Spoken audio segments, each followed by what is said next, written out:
Welcome to Rants TV, Travel and Events. Hi guys, welcome back to my channel. Please samahan niyo po ako mag-update dito sa ongoing construction ng Phase 4 Pasig River Esplanade dito po sa Loton in Manila. Ayan na po sa harapan natin. Ito po yung update natin today, August 13, 2025.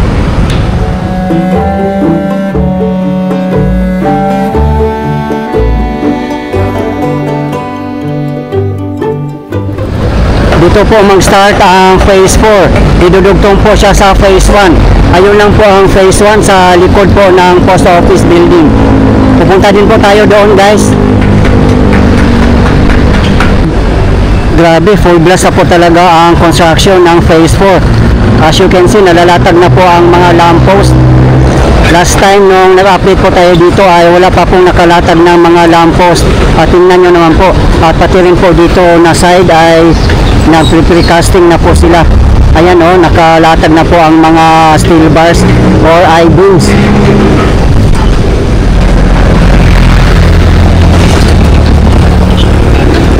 Time check 5 PM local time at marami pa rin pong nagtatrabaho dito.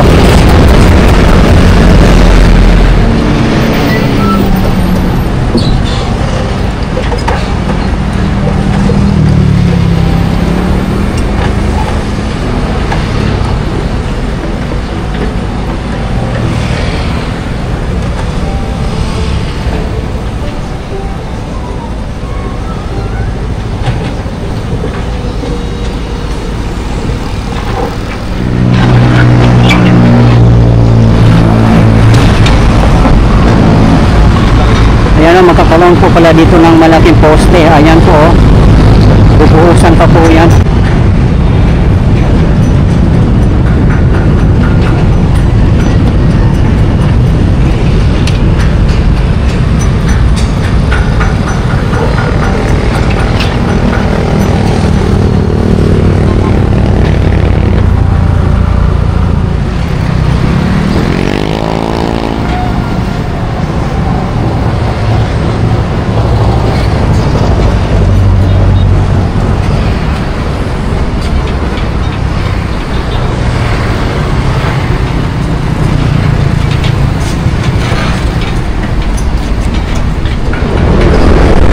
Ayun naman po sa tapat natin ang Plaza Yushchenko at yung mga matatas na po nabili na yan ay sa Escolta Street, Binondo, Manila.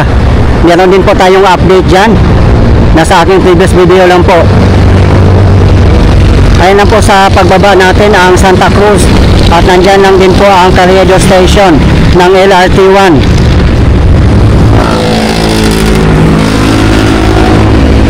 Dito po tayo mismo sa MacArthur Bridge nakapwesto. Tatawid din po tayo dyan mamaya guys.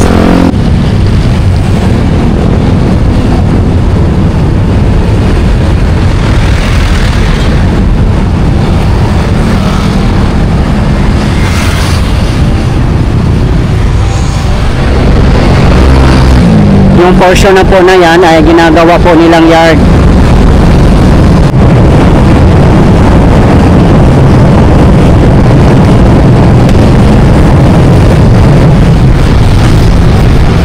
Dito meron ding napakalaking poste dito at hindi pa nga po siya nabubuhusan. Ayan o, grabe, nagsilakihan ang mga steel bars. Gagamitin po yan para sa paggawa ng platform o boardwalk. Ayun po doon o, nabuhusan na po ang boardwalk ng Esplanade as you can see.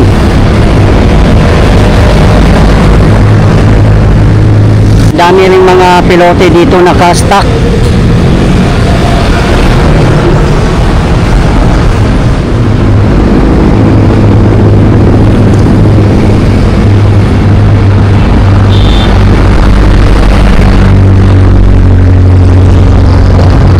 Diyan po sa ilalim ng viaduct ng LRT1, nandyan pa rin po yung mga illegal settlers dyan.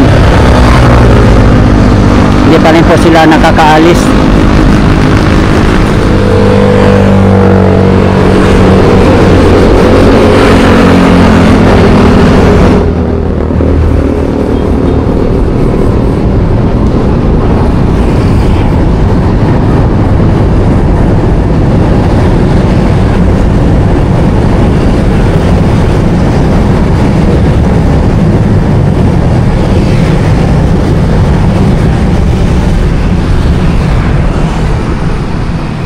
Nandito na po tayo guys sa phase 1. Ayan po ang phase 4. Nakasarado nga po dyan na area.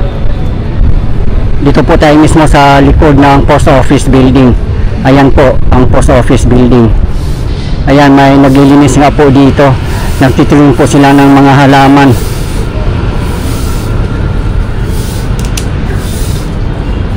Naka-off pa po ang fountains dito kasi maaga pa po. Pagkatapos po natin dito guys ay pupunta po tayo sa Loton at Arroceros Forest Park na Esplanade para makita din po natin doon kung ano ang mga latest update.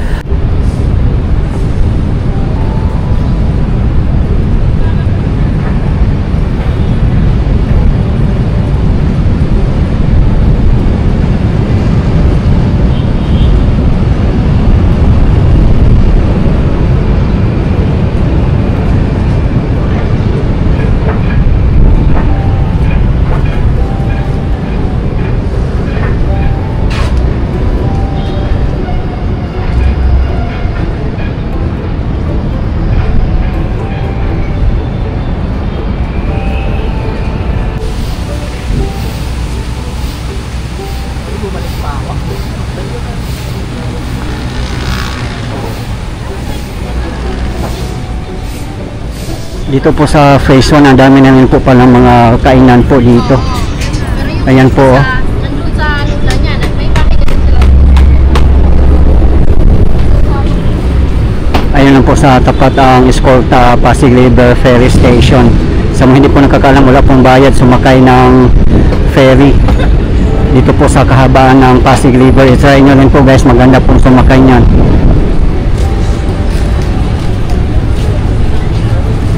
Ayan po ang grand entrance ng phase 1. Marami na rin pong mga vendors dito.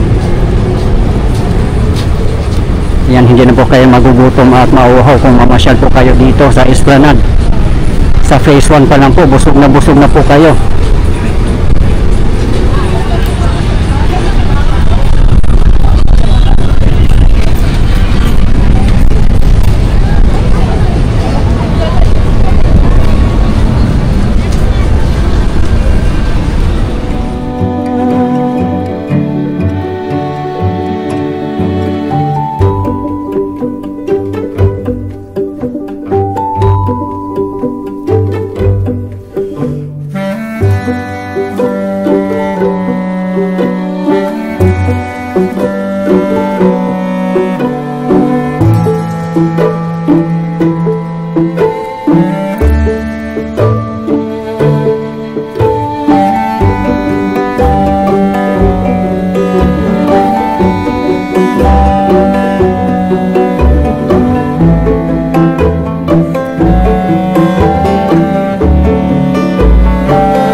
Dito na po tayo sa Quinta Market. Ayun po sa tapat natin ang Loton Esplanade. Diyan po mismo sa Loton Pasig River Ferry Station. As you can see, marami nga pong gumagawa doon, no?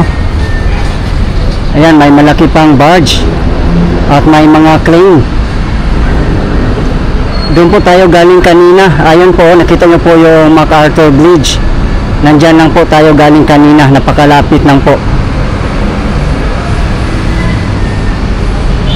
Akyatin po tayo dyan sa Quezon Bridge.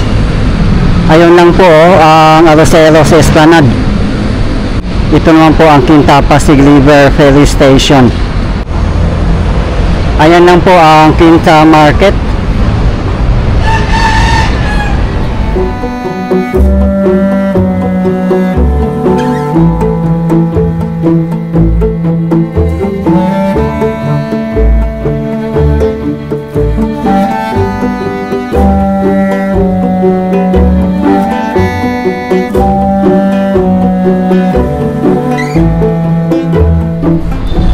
Ayan naman po ay footbridge na hindi pa po natatapos. Matagal na nga po yan. Nakalink po yan mismo sa Quinta Market, patawid po doon sa Loton. At sana nga po no, sa time ni Yorme ngayon na matatapos na po ito. Nandito na po tayo sa taas ng Quezon Bridge. Ayun po ang Loton Pasig River Ferry Station, Pasig River Esplanade na Phase 4. Grabe, kahit dito guys, full blast.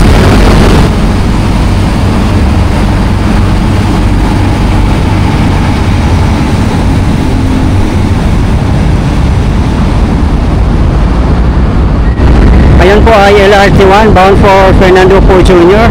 in Quezon City, formerly Roosevelt.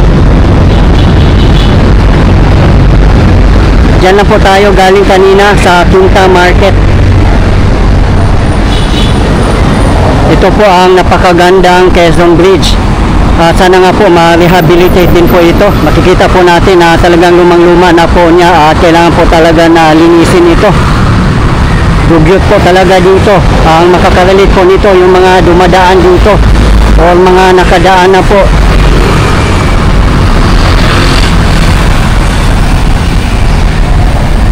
Ayan po yung barge, ang daming dalang mga pilote.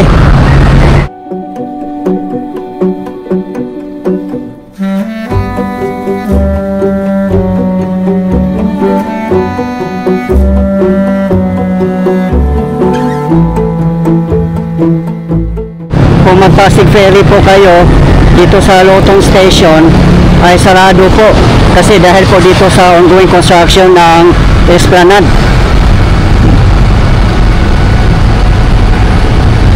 Ayun po, naglalagay na po sila ng mga beam. Napakataas po ang mga pilote, hindi pa po siya nababaon.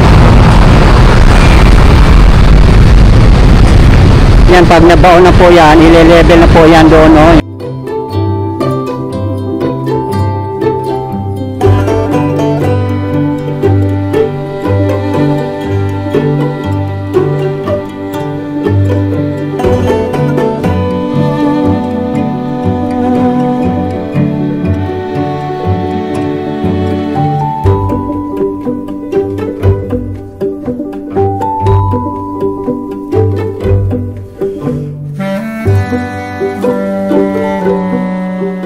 Diyan lang po sa tapat natin ang Arroceros Esplanade. Tatawid po tayo doon.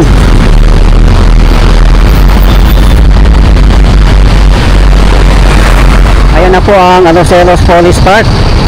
At yan na po ang ongoing construction ng Phase 4 ng Pasig River Esplanade. Ayan po, may nagwe-welding po dito. Halos lahat po ay nakabaon na po ang mga pilote dito.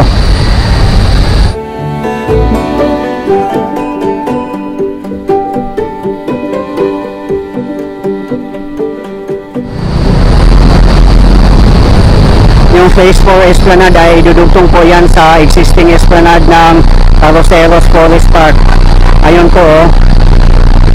Ang Phase 4 po ay hanggang Ayala Bridge po ito. Ayun naman po ang Ayala Bridge sa tapat po natin.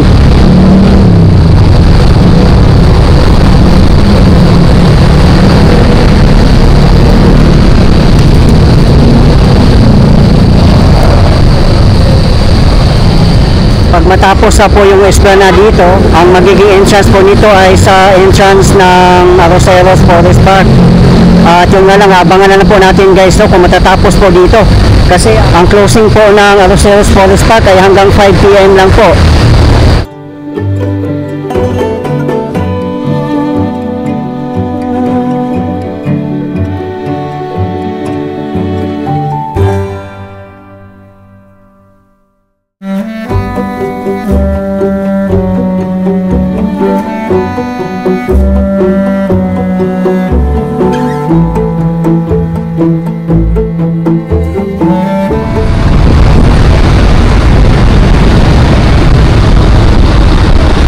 Doon naman po na side, nakabaon na rin po ang mga pilote at marami din pong mga barge doon.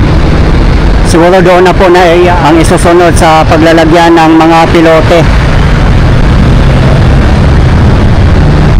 At isusunod na rin po nila dito yung paglalagay ng mga I-beam para sa platform.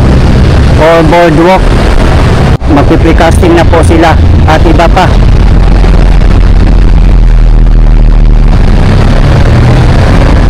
Nakabakod na nga po dyan na side.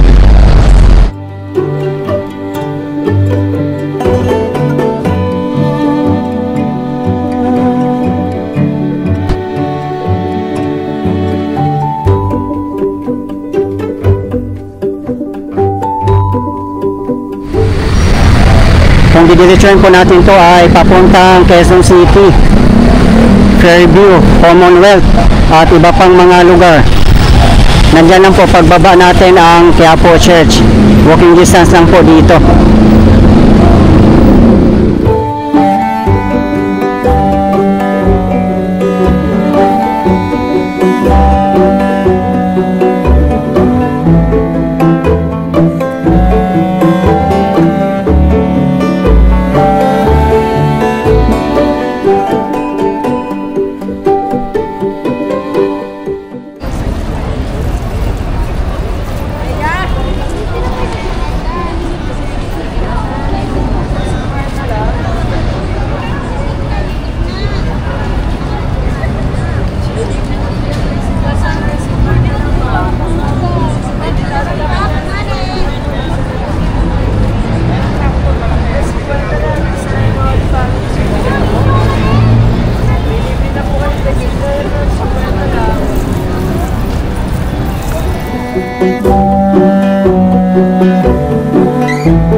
Dito na po tayo sa labas ng Arroceros Forest Park.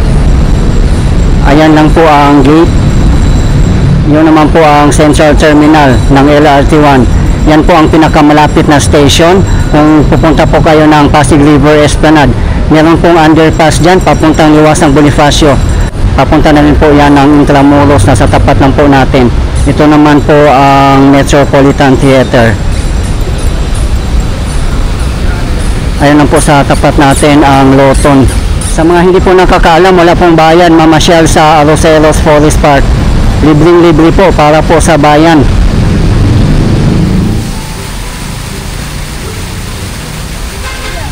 Ayan guys, meron tayong mga idol dito. Nag-chill dito sa labas ng Arroceros Forest Park. Kumusta kayo guys? Tapos na ba yung school nyo? Tapos na. Okay. Ano ba ginagawa nyo dito? Chill lang? Chill lang po. Papahinga lang po kami. Bago kami. O shoutout nyo muna yung mga kapamilya, kapatid at mga katropa natin. Shoutout kami naman. Ito man ko. Ako po yung pinakamatanda. Shoutout sa Lindogan family. Okay ko may idol. Shoutout sa Doliente family from Silang Cavite. Tsaka shoutout sa tropa ko kay Ale, kay Rolly, kay Leon. Tsaka mga tropa ko dyan sa Silang Cavite. Sana okay lang kayo. Okay, perfect. Ikaw may idol.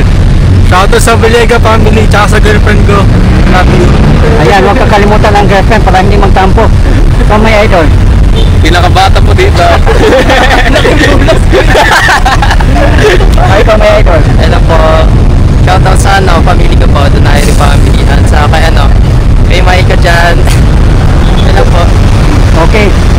Thank you so much guys. Have fun.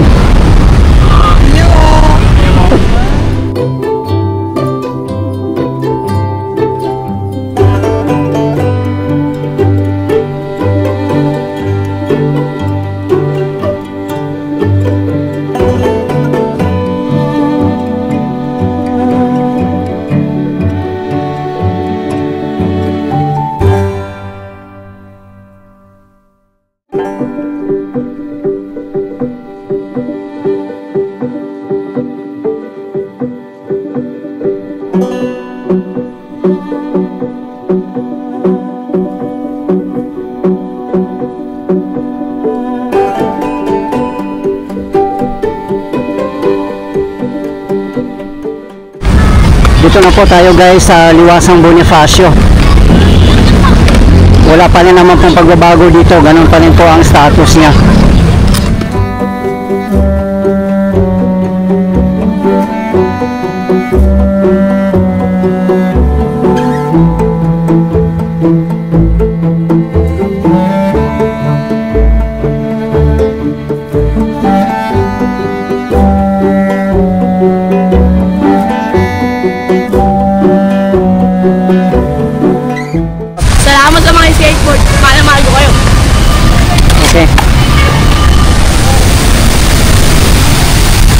Ito po yung napakagandang fountain dito sa harapan ng post office building dito mismo sa Liwasang Bonifacio.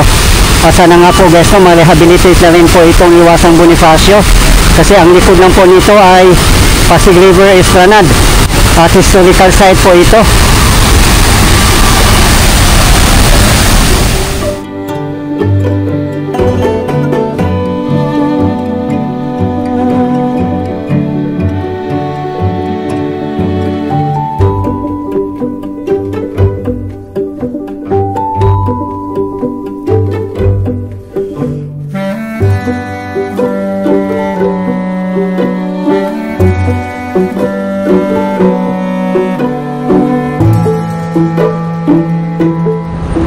Ayan guys, oh grabe, umiilaw na rin po pala ang mga lamppost dito sa phase 4. Pati mga balusters may mga pailaw na rin po.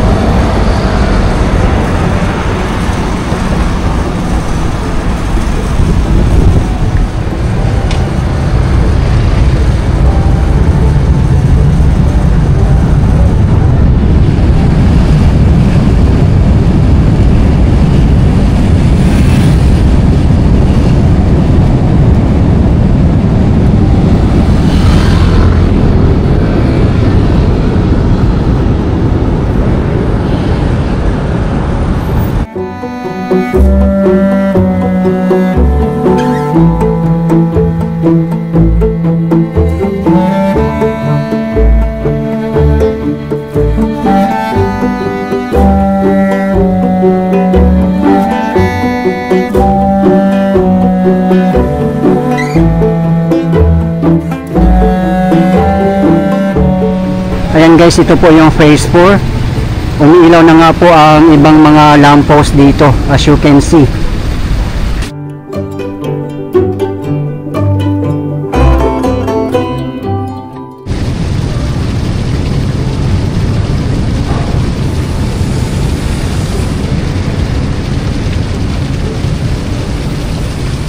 Napakaganda na po dito sa phase 1 kasi maganda na po ang fountains at napaka colorful pa.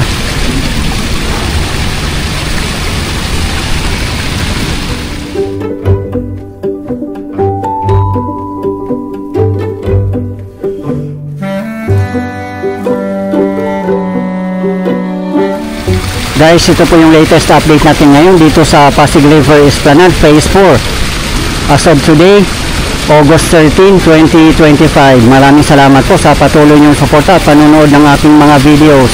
I really appreciate po at hindi po ako magsasawang i-update kayo lalong lalo na po sa mga government infrastructures. Mabuhay ang Pilipinas. Okay guys, thank you for watching and keep safe everyone.